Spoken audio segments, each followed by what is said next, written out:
కోపంతో కాల్చలేదు, భయంతో కాల్చాను. నాకు అమ్మ నాన్న ఎవరూ లేరు. కంప్యూటర్ నా లోకం. I'm hacker. డబ్బు కోసం హ్యాక్ చేస్తాను. అప్పుడు ఎవరో అల్గోరిథం కోడ్ ఇచ్చి నన్ను హ్యాక్ చేయమన్నారు.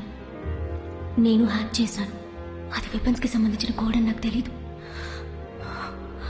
నా వల్ల ఎన్ని ప్రాణాలు పోయినందుకు చాలా బాధగా ఉంది. శవాలు, ఆర్తనాదాలు. నేను మొహం మార్చుకోగలిగాను కానీ మనసు మార్చుకోలేకపోయాను. Answer AK. నటాషా ఎక్కడ? ఇక్కడే ఉంది. డీక్రిప్షన్ కోడ్ ఇక్కడే ఉంది. గ్రేట్. డీక్రిప్షన్ కోడ్ తీసుకుని నటాషాని చంపే.